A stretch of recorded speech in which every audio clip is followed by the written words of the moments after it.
Directing emotion should be in every director's tool belt. The ability to take your audience on an emotional journey isn't as simple as having someone cry on screen. You have to earn those tears in order for it to be effective. Paul Thomas Anderson does that in Magnolia. With this scene, he earns every single teardrop that falls from Tom Cruise's face, and he directed Tom Cruise to what I think is probably his best performance as an actor. But emotion doesn't start with the emotional scene. It starts with the introduction of the character, and from the introduction of Frank T.J. Mackey, Paul Thomas Anderson is building a character that's larger than life. You can see that with the camera work, with the way he decides to move the camera, how he frames the character, and even the lighting from cinematographer Robert Elswit. He's drawing us into the world, into the content that Frank T.J. Mackey is giving this audience. And he's doing it visually, like with this push-in. The camera is literally pulling us in to Frank T.J. Mackey. And as scenes with Frank T.J. Mackey go on, we continue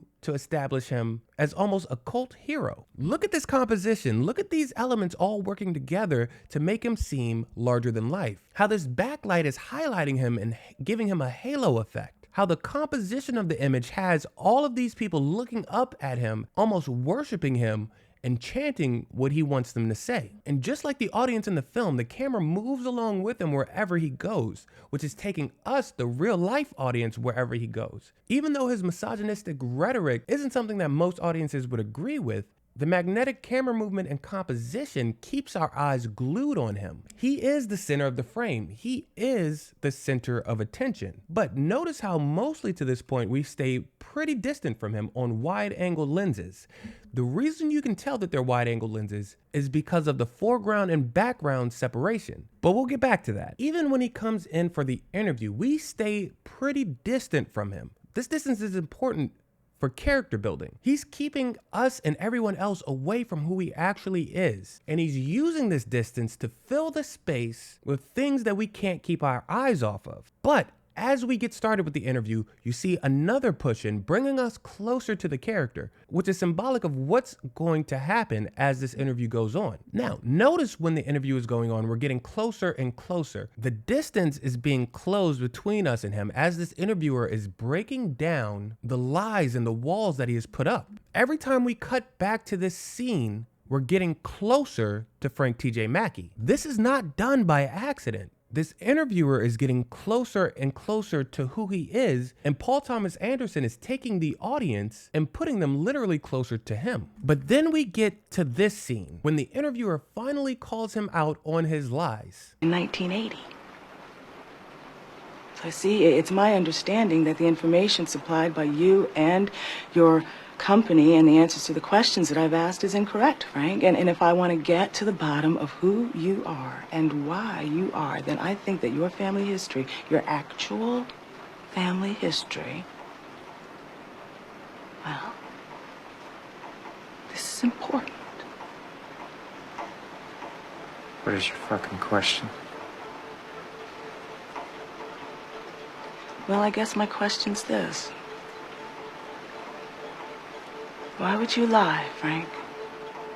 Now, instead of a wide-angle lens, we're on telephoto lenses. And the way you can tell is, again, by the separation of the foreground and background. You see, on wide lenses, there's more perceived space in between the foreground and the background.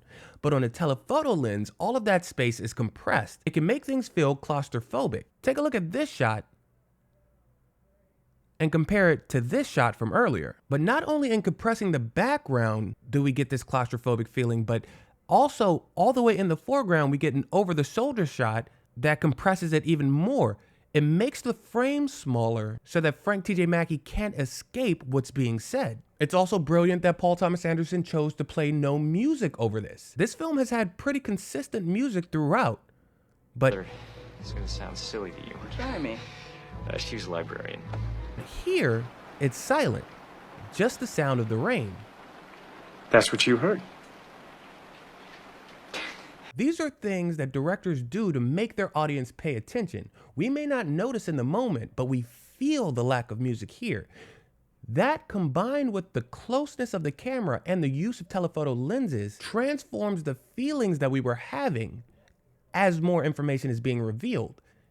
and as more character development is being delivered. Paul Thomas Anderson chooses to end this moment on this shot, closer than we've ever been to Frank T.J. Mackey, allowing the actor's expression to do the work along with the camera. It's revealed that he's been lying about his past. It's revealed that he's been lying about his parents. Things that he didn't want anybody to know are being brought to light in this interview. This expression, this very simple composition, tells the audience everything we need to know about the way he feels about this information being revealed. Finally, after a series of even shorter but more revealing and emotionally poignant moments where the camera comes close and stays close, we have this back to a wide-angle lens, and with Frank T.J. Mackey taking back control of his narrative. We're on a wide lens and Paul Thomas Anderson has him stand up, obscuring the top of his body as he speaks. But what we can see is his lower half. He's speaking with his dick, which is essentially the character that he's built for himself. The sex guru, the guy that teaches other guys how to seduce women. He's trying his hardest to revert back to that, and that's shown visually here. But the damage has already been done, and you can see that once he's back in the conference room. Now, instead of wide shots on wide lenses, we're on tighter shots on telephoto lenses. We're seeing less of the audience. Frank T.J. Mackey is sweating. He's not being shown as this larger-than-life character that draws everybody in. Now we're tighter. We can see him for who he is, and we're closer, as if showing us his face and staying on his face is showing us who this character is. We stay relatively close pretty much this entire scene. Now compare that to earlier when he was in the conference room giving a speech, and you can visually see the difference. Not only that, now he's not on his game. Now he's messing up. Now he's frustrated, right, and it's shown. We can see it. We can feel it. Bullshit! I want you to go to your white books.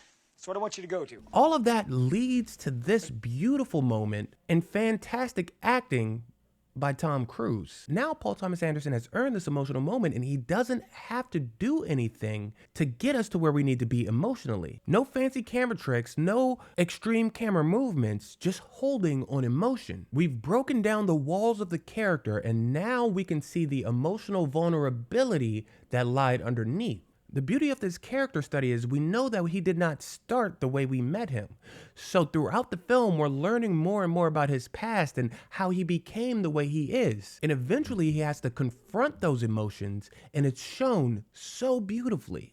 All of the elements of the film, from the writing to the directing to the cinematography to the music, are all working together to get us to this emotional point, to earn these tears from Tom Cruise. That's why Paul Thomas Anderson is a master.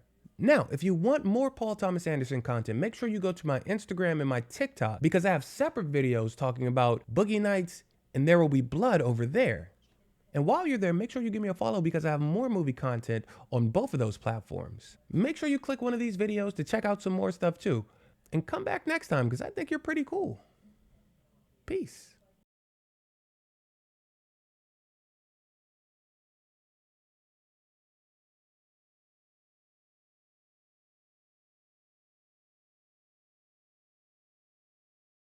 There Will Be Blood